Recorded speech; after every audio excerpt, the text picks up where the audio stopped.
Recent culture reporter Angeline McCall, along with photojournalist Hansen, started working on a documentary about a year ago about migrants, and here's one part of their hour-long documentary that's called Una Vida Nueva. Ok, entonces la situación es esta. Y entonces aquí estaría la entrega del cheque. Yoli's team received $2.6 million in state funding to help migrants get out of the shelters and into permanent housing. So far, they've helped 2,600 people, like Fabiola. Este es un paquete de bienvenida. Bienvenida a su nueva casa. Gracias.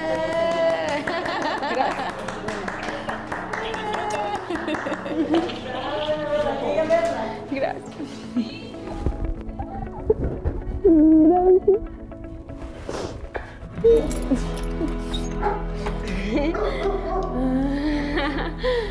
Mira. Ah.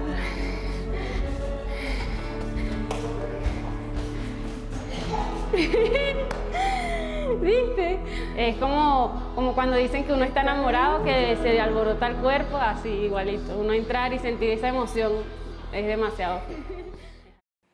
Fabiola is just one of the many migrants featured in this documentary, and something that I loved about doing this work is being there for the moments that are really life-changing, like the ones that you guys just saw right there. Wow.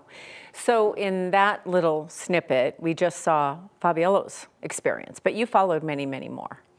Yes, there's dozens and dozens of migrants who are featured in this documentary. She's just one of them. And then there's two main families that we followed, really from one family in particular, from all the way from the border all the way to Denver. And then, as you know, they started their life here while they were in the shelter all the way to when they found housing. Right, you started down there. I think that's important we note. You were down there at the border talking to these families that said, we're coming to Denver, we're coming to Colorado. Yeah, and that was last year, so you can imagine how much headway they've made from last January when we met them down in El Paso all the way to a year later now. You know, their life has changed so much from the time that we met them, and so this story is really about following their journey and, you know, their triumphs and also their struggles. So that covers 2023. Then there's the town hall portion of this, and that's designed to be more looking forward, where we go from here?